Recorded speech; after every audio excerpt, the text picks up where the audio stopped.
ವೀಕ್ಷಕರೇ, ನಿಮ್ಮೆಲ್ಲರಿಗೂ ಕೂಡ ಇನ್ನೂ ಗೃಹಲಕ್ಷ್ಮಿ ಯೋಜನೆಯ 16ನೇ ಕಂತಿನ ಹಣ ಬಂದಿಲ್ವಾ? ಹಾಗಾದರೆ ಈ ಒಂದು ವಿಡಿಯೋನ ಪೂರ್ತಿಯಾಗಿ ನೋಡಿ, ನಿಮಗೆ ಗೊತ್ತಾಗುತ್ತೆ ಯಾವಾಗ ನಿಮ್ಮ ಖಾತೆಗಳಿಗೆ ಎಕ್ಸಾಕ್ಟ್ ಆಗಿ ಹಣ ಬಂದು ತಲುಪುತ್ತೆ ಅಂತ. ಹಾಗೆಯೇ ಇಲ್ಲಿ ಸಿದ್ದರಾಮಯ್ಯ ಅವರ ಕಡೆಯಿಂದ ಒಂದು ಅಪ್ಡೇಟ್ ಬಂದಿದೆ. ಹಾಗೆಯೇ ಇಲ್ಲಿ ಡಿ.ಕೆ. ಶಿವಕುಮಾರ್ ಅವ್ರಿಗೂ ಕೂಡ ಇಲ್ಲಿ ಮಾಧ್ಯಮದವರು ಪ್ರಶ್ನೆಯನ್ನು ಕೇಳಿದ್ದಾರೆ. ಅವರು ಕೂಡ ಒಂದಿಷ್ಟು ಉತ್ತರಗಳನ್ನ ಕೊಟ್ಟಿದ್ದಾರೆ. ಏನು ಆ ಉತ್ತರ ಅಂತ ತಿಳಿಸ್ಕೊಡ್ತಾನೆ. ಹಾಗೆಯೇ ಇಲ್ಲಿ ಎಲ್ಲ ಗೃಹಲಕ್ಷ್ಮಿ ಫಲಾನುಭವಿಗಳಿಗೆ ಇಲ್ಲಿ ಗುಡ್ ನ್ಯೂಸ್ ಅಂತಲೇ ಹೇಳ್ಬೋದು. ಇಲ್ಲಿ ನಿಮ್ಮ ಖಾತೆಗಳಿಗೆ 6,000 ರೂಪಾಯಿ ಹಣ ಜಮಾ ಆಗ್ತಾ ಇದೆ. ಅದು ಹೇಗೆ, ನೀವು ಅದನ್ನ ಹೇಗೆ ಪಡ್ಕೊಳ್ಬೇಕು ಅನ್ನೋದನ್ನು ಕೂಡ ತಿಳಿಸ್ಕೊಡ್ತೇನೆ. ವಿಡಿಯೋನ ಸಂಪೂರ್ಣವಾಗಿ ನೋಡಿ, ಎಲ್ಲೂ ಕೂಡ ಸ್ಕಿಪ್ ಮಾಡೋದಕ್ಕೆ ಹೋಗಬೇಡಿ.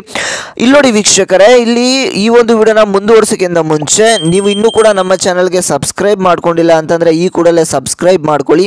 ಯಾಕೆ ಹೇಳ್ತಾ ಇರೋದು ಅಂತ ಅಂದರೆ, ಇಲ್ಲಿ ನೋಡ್ತಿರ್ತಕ್ಕಂಥ ಎಷ್ಟೊಂದು ಜನ ವಿಡಿಯೋಗೆ ಲೈಕ್ ಮಾಡ್ತಿಲ್ಲ, ಹಾಗೆ ಸಬ್ಸ್ಕ್ರೈಬ್ ಮಾಡ್ತಿಲ್ಲ. ನಾವು ಕಷ್ಟಪಟ್ಟು ಈ ಒಂದು ವಿಡಿಯೋಸ್ನ ಮಾಡಿರ್ತೇವೆ. ಇದರ ತಕ್ಕನಾಗೆ ನೀವು ಪ್ರತಿಫಲ ನಮಗೆ ಸಿಗಬೇಕಾದ್ರೆ ನೀವೇನು ಮಾಡಬೇಕಾಗಿಲ್ಲ, ಈ ಒಂದು ವಿಡಿಯೋಗೆ ಲೈಕ್ನ ಮಾಡಬೇಕು, ಹಾಗೆ ನಮ್ಮ ಚಾನಲ್ಗೆ ಸಬ್ಸ್ಕ್ರೈಬ್ ಮಾಡಬೇಕು. ಇದೇ ರೀತಿಯಾಗಿ ಹೆಚ್ಚು ಸಪೋರ್ಟ್ ಮಾಡಬೇಕು. ಹಾಗೆಯೇ ಇದೇ ರೀತಿಯಾಗಿ ಹೆಚ್ಚು ವಿಡಿಯೋಸ್ ಬರ್ತಾ ಇರುತ್ತೆ. ನೀವು ಇದೇ ರೀತಿಯಾಗಿ ಸಪೋರ್ಟ್ ಮಾಡಬೇಕಾದ್ರೆ ಎಲ್ಲರೂ ಕೂಡ ತಪ್ಪದೆ ಈಗಲೇ ಸಬ್ಸ್ಕ್ರೈಬ್ ಮಾಡ್ಕೊಳ್ಳಿ, ಹಾಗೆ ವಿಡಿಯೋಗೆ ತಪ್ಪದೆ ಲೈಕ್ನ ಮಾಡಿ ವೀಕ್ಷಕರೇ. ಓಕೆ ವೀಕ್ಷಕರೇ, ಇಲ್ಲಿ ನೋಡಿ ನಿಮಗೆ 6,000 ರೂಪಾಯಿ ಹಣ ಹೇಗೆ ಬರುತ್ತೆ ಅಂತ ತಿಳಿಸ್ಕೊಡ್ತಾನೆ. ಅದಕ್ಕಿಂತ ಮುಂಚೆ ಇಲ್ಲಿ ಲಕ್ಷ್ಮೀ ಹೆಬ್ಬಾಳ್ಕರ್ ಅವರು ಒಂದು ಮಾಹಿತಿಯನ್ನು ಕೊಟ್ಟಿದ್ರು. ಏನು ಅಂತಂದರೆ, ಈ ಒಂದು ಗೃಹಲಕ್ಷ್ಮಿ ಯೋಜನೆಯ ಹಣ ಏನಿದೆ ಈ ತಿಂಗಳು ಅಂದರೆ ಈ 16ನೇ ಕಂತಿನ ಹಣ ಹಾಗೆ 17ನೇ ಕಂತಿನ ಹಣ ಬರೋದೇನಿದೆ ಅದು ಸ್ವಲ್ಪ ಡಿಲೇ ಆಗ್ತಾ ಇದೆ. ಅದು ಸ್ವಲ್ಪ ಡಿಲೇ ಆಗುತ್ತೆ. ಯಾಕೆ ಅಂತಂದರೆ, ಪ್ರತಿ ಸಲ ಇಲ್ಲಿ ಒಂದು ಹಣ ಏನು ಬರ್ತಾ ಇತ್ತು ಆ ಒಂದು ಹಣ ಇಲ್ಲಿ ಮಹಿಳಾ ಮತ್ತು ಮಕ್ಕಳ ಕಲ್ಯಾಣ ಇಲಾಖೆಯಿಂದ ಡೈರೆಕ್ಟಾಗಿ ನಿಮ್ಮ ಬ್ಯಾಂಕ್ ಖಾತೆಗೆ DBT ಮುಖಾಂತರ ಹಣ ಜಮಾ ಆಗ್ತಾ ಇತ್ತು. ಆದರೆ ಈಗ ಏನಾಗ್ತಾ ಇದೆ, ಇಲ್ಲಿ ಫೈನಾನ್ಷಿಯಲ್ ಡಿಪಾರ್ಟ್ಮೆಂಟಿಂದ ಇಲ್ಲಿ ತಾಲೂಕು ಪಂಚಾಯಿತಿ ಆಫೀಸ್ಗಳಿಗೆ ಹಣ ಟ್ರಾನ್ಸ್ಫರ್ ಆಗಿದೆ. ಆದರೆ ತಾಲೂಕು ಪಂಚಾಯಿತಿ ಆಫೀಸಿಂದ ಇಲ್ಲಿ ಮಹಿಳಾ ಮತ್ತು ಮಕ್ಕಳ ಕಲ್ಯಾಣ ಇಲಾಖೆಗೆ ಹಣ ಇನ್ನೂ ಕೂಡ ಬಂದು ತಲುಪಿಲ್ಲ. ಹಾಗಾದರೆ ಈಗ ಏನು ಹಣ ಬರ್ತಾ ಇದೆ, ಈಗ ಪ್ರೆಸೆಂಟ್ 16ನೇ ಕಂತಿನ ಹಣ ಬರೋದಷ್ಟೇ ಇಲ್ಲಿ ಈ ಥರ ಡಿಲೇ ಆಗ್ತಾ ಇರುವಂಥದ್ದು. ಹಾಗಾದರೆ ಈ ಒಂದು 16ನೇ ಕಂತಿನ ಹಣ ಯಾವಾಗ ಬರುತ್ತೆ ಅಂತ ಕೇಳಿದಾಗ ಅವರು ತಿಳಿಸ್ಕೊಟ್ಟಿರುವಂಥ ಮಾಹಿತಿ ಏನು ಅಂತಂದರೆ, ಆದಷ್ಟು ಬೇಗ ಹಣವನ್ನು ರಿಲೀಸ್ ಮಾಡ್ತೇವೆ ಅಂತ ಹೇಳಿದ್ದಾರೆ. ಆದರೆ ನೀವು ಕೇಳ್ಬೋದು ಎಕ್ಸಾಕ್ಟ್ ಆಗಿ ಯಾವಾಗ ಬರುತ್ತೆ ಸರ್ ಅಂತ ನೀವು ಕೇಳ್ಬೋದು. ಅದನ್ನು ಕೂಡ ತಿಳಿಸ್ಕೊಡ್ತೇನೆ. ವಿಡಿಯೋನ ಸಂಪೂರ್ಣವಾಗಿ ನೋಡಿ, ನಿಮಗೆ ಅರ್ಥ ಆಗುತ್ತೆ.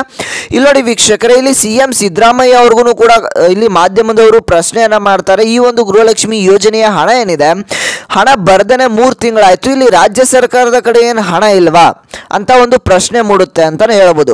ರಾಜ್ಯ ಸರ್ಕಾರದ ಕಡೆ ಹಣ ಇಲ್ಲ ಅಂತ ಈಗ ನೀವು ತಿಳ್ಕೊಬೇಕಾಗತ್ತೆ. ಯಾಕೆ ಅಂತಂದರೆ, ಹಣವನ್ನು ಹಾಕ್ದೇನೆ ಇಲ್ಲಿ 3 ರಿಂದ 4 ತಿಂಗಳಾಗ್ತಾ ಬಂತು, ಇನ್ನೂ ಕೂಡ ನಿಮ್ಮ ಖಾತೆಗಳಿಗೆ ಹಣ ಬಂದು ತಲುಪಿಲ್ಲ. ಹಾಗಾದರೆ ನೀವು ತಿಳ್ಕೊಬೇಕಾಗಿರುವಂಥ ವಿಷಯ ಏನು ಅಂತಂದರೆ, ಹೀಗೆ ತಿಳ್ಕೊಂಡು ಸುಮ್ಮನಾಗಬೇಕು ಅಷ್ಟೇ. ಏನು ಅಂತಂದರೆ, ಇಲ್ಲಿ ರಾಜ್ಯ ಸರ್ಕಾರದ ಕಡೆ ಹಣ ಇಲ್ಲ, ರಾಜ್ಯ ಸರ್ಕಾರ ಹಾಕಿದಾಗೇನೆ ಅಂದರೆ ಹಣ ಬಂದಾಗ್ಲೇ ಅವರು ಕೂಡ ಹಣವನ್ನು ಹಾಕೋದು ಅಂತ ನೀವೀಗ ತಿಳ್ಕೊಬೇಕಾಗಿರುತ್ತೆ. ಯಾಕೆ ಅಂತಂದರೆ, ಹಣ ಬರ್ದೇನೆ ಇಲ್ಲಿ 3 ತಿಂಗಳಾಗಿದೆ. ಓಕೆನಾ?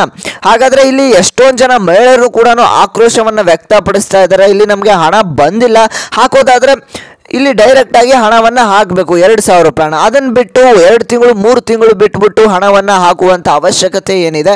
ಇಲ್ಲಿ ಎಲ್ಲ ಮಹಿಳೆಯರಿಗೂ ಕೂಡ ಆಸೆಯನ್ನು ಹುಟ್ಟಿಸಿ ಹಣವನ್ನು ಹಾಕುವಂಥ ಅವಶ್ಯಕತೆ ಏನಿದೆ ಅಂತ ಎಲ್ಲ ಒಂದು ಜಿಲ್ಲೆಯ ಮಹಿಳೆಯರು ಇಲ್ಲಿ ಆಕ್ರೋಶವನ್ನು ವ್ಯಕ್ತಪಡಿಸ್ತಾ ಇದ್ದಾರೆ. ಯಾಕೆ ಅಂತಂದರೆ, ಇದೇ ಒಂದು ಹಣವನ್ನು ನಂಬಿಕೊಂಡು ಎಷ್ಟೊಂದು ಜನ ಇದ್ದಾರೆ. ಈಗ ಎಷ್ಟೊಂದು ಜನ ಜೀವನ ಕೂಡ ಮಾಡ್ತಾ ಇದ್ದಾರೆ. ಈ ಒಂದು ಕಾಂಗ್ರೆಸ್ ಸರ್ಕಾರ ಗ್ಯಾರಂಟಿ ಯೋಜನೆಗಳನ್ನು ತಂದ ಮೇಲೆ 2,000 ರೂಪಾಯಿ ಬರ್ತಪ್ಪ ನಮಗೆ ಅಂತ ಇದೇ ಒಂದು 2,000 ರೂಪಾಯಿ ಹಣದ ಮೇಲೆ ನಂಬಿಕೊಂಡು ಎಷ್ಟೊಂದು ಜನ ಜೀವನವನ್ನು ಮಾಡ್ತಾ ಇದ್ದಾರೆ. ಆದರೆ ತಿಂಗಳಿಗೆ ಇಲ್ಲಿ ಕರೆಕ್ಟಾಗಿ ಹಣ ಬರಲಿಲ್ಲ ಅಂತಂದ್ರೆ ಅವ್ರಿಗೂ ಕೂಡ ಪ್ರಾಬ್ಲಮ್ ಆಗುತ್ತೆ.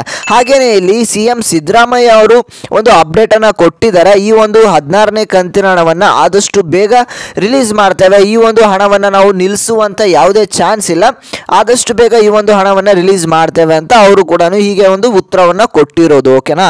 ಹಾಗಾದರೆ ನಿಮಗೆ 6,000 ರೂಪಾಯಿ ಹಣ ಹೇಗೆ ಬರುತ್ತೆ ಅಂತ ತಿಳಿಸ್ಕೊಡ್ತಾನೆ. ವಿಡಿಯೋನ ಯಾರು ಲೈಕ್ನ ಮಾಡಿಲ್ಲ ನೋಡಿ, ವಿಡಿಯೋಗೆ ಎಲ್ಲರೂ ತಪ್ಪದೆ ಈ ಕೂಡಲೇ ಲೈಕ್ನ ಮಾಡಿ. ಹಾಗೆ ಈ ಒಂದು ವಿಡಿಯೋನ ಪ್ರತಿಯೊಂದು ಗೃಹಲಕ್ಷ್ಮಿ ಫಲಾನುಭವಿಗಳು ಕೂಡ ಶೇರ್ ಮಾಡಿ, ಅವ್ರಿಗೂ ಕೂಡ ಹೆಲ್ಪ್ ಆಗುತ್ತೆ. ತಪ್ಪದೆ ಶೇರ್ ಮಾಡಿ. ಹಾಗೆ ಈ ಒಂದು ಚಾನಲ್ಗೆ ಯಾರು ಸಬ್ಸ್ಕ್ರೈಬ್ ಮಾಡಿಲ್ಲ ನೋಡಿ, ಎಲ್ಲರೂ ಕೂಡ ಸಬ್ಸ್ಕ್ರೈಬ್ ಮಾಡ್ಕೊಳ್ಳಿ ವೀಕ್ಷಕರೇ. ಇಲ್ಲಿ ನೋಡಿ ವೀಕ್ಷಕರೇ, ಈ ಒಂದು 6,000 ರೂಪಾಯಿ ಹಣ ಏನಿದೆ, ಯಾರಿಗೆ ಪೆಂಡಿಂಗ್ ಹಣ ಇತ್ತು ನೋಡಿ 13, 14, 15ನೇ ಕಂತಿನ ಹಣ ಆ ಒಂದು 3 ಕಂತಿನ ಹಣ ಯಾರಿಗೆ ಬಂದಿದ್ದಿಲ್ಲ ಅಂಥ ಒಂದು ಫಲಾನುಭವಿಗಳಿಗೆ ಈಗಾಗಲೇ ಹಣ ಬಂದು ತಲುಪ್ತಾ ಇದೆ. ಇಲ್ಲಿ 4,000 ರೂಪಾಯಿ ಹಣ ಕೂಡ ನಿಮಗೆ 2 ಕಂತಿನ ಹಣ ಬಂದಿಲ್ಲ ಅಂದರೆ 4,000 ರೂಪಾಯಿ ಹಣ ಜಮಾ ಆಗುತ್ತೆ. ಹಾಗೆಯೇ 3 ಕಂತಿನ ಹಣ ಬಂದಿಲ್ಲ ಅಂತಂದರೆ 6,000 ರೂಪಾಯಿ ಇಲ್ಲಿ ಹಣ ಜಮಾ ಆಗ್ತಾ ಇದೆ. ಇದು ಎಲ್ಲ ಗೃಹಲಕ್ಷ್ಮಿ ಫಲಾನುಭವಿಗಳಿಗೂ ಕೂಡ ತಲುಪುವ ಹಾಗೆ ಶೇರ್ ಮಾಡಿ. ಯಾರಿಗೆ ಪೆಂಡಿಂಗ್ ಹಣ ಬಂದಿದ್ದಿಲ್ಲ ನೋಡಿ, ಅವ್ರಿಗೆ ಪೆಂಡಿಂಗ್ ಹಣ ಈಗ ಬಂದು ತಲುಪ್ತಾ ಇದೆ ಅಂತಾನೆ ಹೇಳ್ಬೋದು. ಎಲ್ಲ ಮಹಿಳೆಯರಿಗೂ ಕೂಡ ಇದು ಭರ್ಜರಿ ಗುಡ್ ನ್ಯೂಸ್ ಅಂತಾನೆ ಹೇಳ್ಬೋದು. ಎಲ್ರಿಗೂ ಕೂಡ ಶೇರ್ ಮಾಡಿ. ಹಾಗೆ ಇನ್ನೂ ಕೂಡ ಚಾನಲ್ಗೆ ಸಬ್ಸ್ಕ್ರೈಬ್ ಆಗಿಲ್ಲ ಅಂತಂದರೆ ಎಲ್ಲರೂ ಕೂಡ ಸಬ್ಸ್ಕ್ರೈಬ್ ಮಾಡ್ಕೊಳ್ಳಿ. ಇದೇ ರೀತಿ ಅಂತ ಹೆಚ್ಚು ಹೆಚ್ಚು ಅಪ್ಡೇಟ್ಸು ನಿಮಗೆ ಬರ್ತಾ ಹೋಗುತ್ತೆ ವೀಕ್ಷಕರೇ.